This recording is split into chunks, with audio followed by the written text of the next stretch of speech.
Hi, everybody. Hey, Esther, and thank you, Abraham. We look a lot alike. I have two questions. The first question is, I have been very successful getting what I want before I found out about Abraham. Next.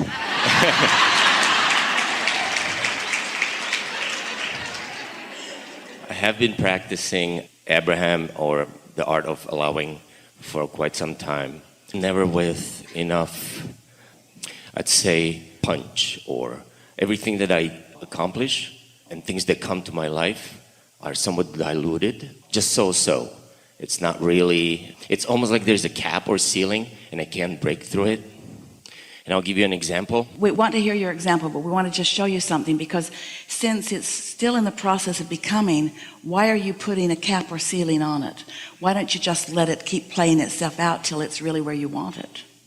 And also, while it is unfolding, you're still living life and adding to it. So it's like you weren't asking for all of it when you first started, and as it comes along, you keep thinking of more that you want to add to it. So you continue to ask as you're moving along. We're happy to hear your example. The best way to describe it would be, things happen as I go and I can see I'm in a vortex, and I try to do, for example, rampage of appreciation or meditating. Now but somehow, we'll hear you. Somehow I can't get to the point. For example, I'll just go back quickly to when I didn't know about Abraham and I had an idea or a product or a service got a hold of me. And I focused on it with such determination that everything else fell into place beautifully. And I can get to that place where I can attract an idea or a product. And I know when it shows up, I'll run with it. This will be the only thing I needed for everything else to fall back into place. Well, there are a few things that we want to say to you, and you will hear them easily. So we like the terminology that you used about when it shows up, then I want to run with it. And we want you to think about that, I will run with it. And we want you to think about source energy running with it before you even receive the impulse to run with it. Consider this: how something unfolds in terms of its physicality is much more about the energy that you let flow before you started your action than about anything that you're doing with your action.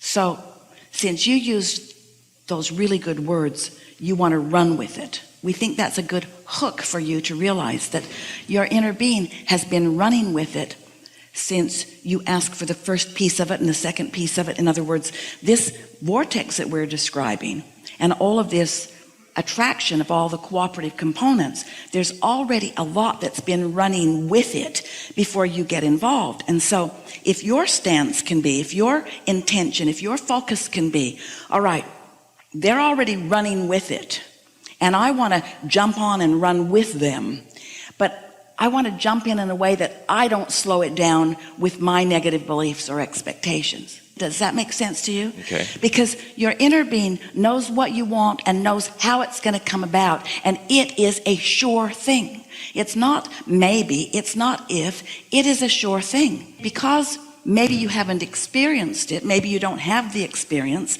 therefore you don't have the expectation. If you get involved in it too directly, too fast, then you are the one introducing resistance into the equation, where if you could just back off a little bit and let it run. That's why you gave us these exact words when you said, this other deal, I got focused on it, I left everything else alone, and off it went. That's the same thing that we're saying to you. So the question that we're hearing you ask, it's a big question, is, okay, so I'm the creator of my own experience, Abraham. So on the one hand, you tell me to think about what I want, and on the other hand, you tell me, don't try too hard, don't think too much about it. Well, the reason that we say all of those things to you is because often when you're thinking hard about something is because you're trying to overcome obstacles. You're trying to make it happen. That's kind of motivation rather than inspiration. And motivation gets right in the way of inspiration. It's sort of what we were talking about earlier. When you're trying really hard to motivate yourself because you're focused upon what isn't happening, then your attention to what isn't happening keeps you out of the receiving mode, so you can't receive good ideas.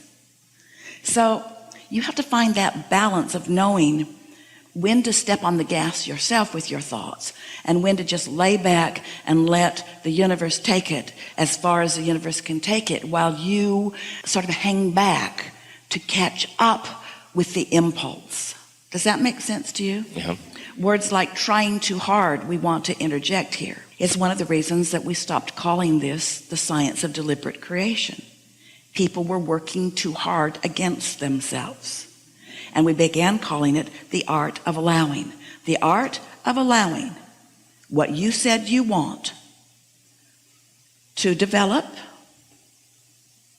and to be inspired, to be received by you. Your inner being is projecting or extending ideas to you all the time. The revelation is always flowing. But you got to get in the receiving mode, which means you got to listen, not talk. Can you feel the difference? So what we're really talking about is the difference between receiving a thought and thinking a thought.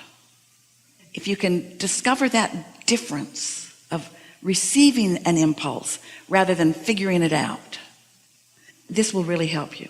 Some years ago, Esther was overwhelmed with the details of her day. And she was sitting in a restaurant with a paper, like a butcher paper, over the tablecloth. And she's asking us, I don't know how to get out from under this. I've got too much to do and I'm not having a good time. So we encouraged her to get something to write with and to write on this butcher paper. So we encouraged her to just make a big T and to write at the top of the left-hand column, things I've got to do today, because she had some urgency. And to write over the other column, things I would like the universe to do for me today. My list, your list. Now, she had a notebook that 10 people could not have accomplished in that day. So we encouraged her to look through it and just write down the things that she absolutely, with no question, was going to do today. Just pick from it. So she picked a scanty few things. She put about 10 things on her list from the more than 100 that were on the list. And then we encouraged her to write everything that was left on the universe's side of the placemat. All the other things, everything that you're not going to do today, just delegate it to the universe. Well, Esther thought that was silly, because so far the universe had seemed pretty lazy to her.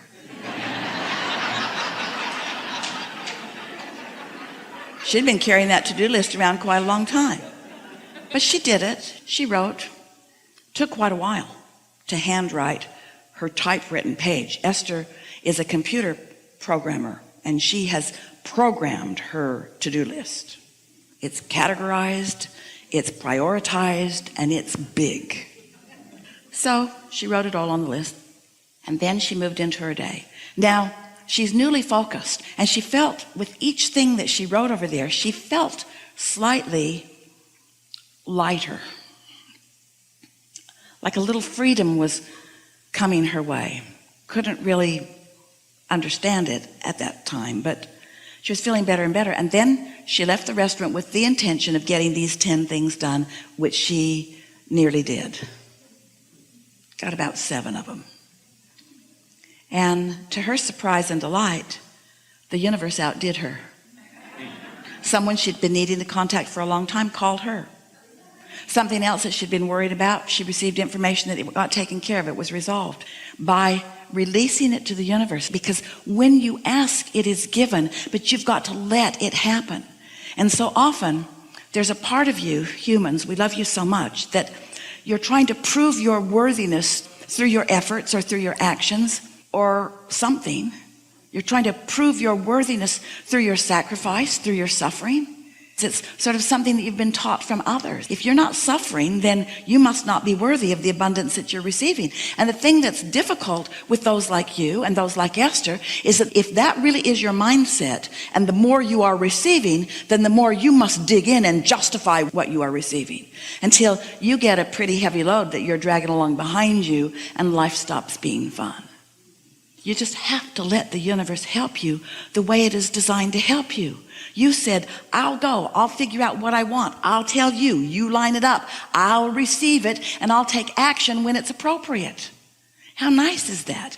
But if you take action, even the action of making a list and making plans and making phone calls, if you take action before you're in alignment or before it's ripe and ready to pluck, then you just overwhelm yourself and bog yourself down. And most important, you hinder yourself from receiving the life-giving, really good ideas that the universe is yielding to you all day, every day.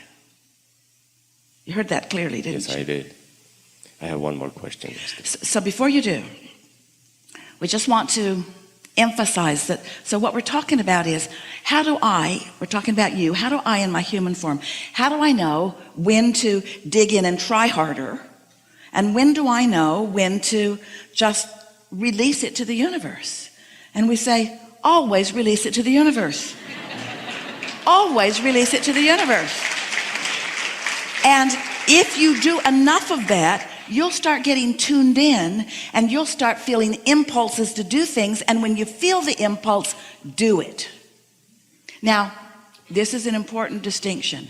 You all have been doing a measure of that your whole life.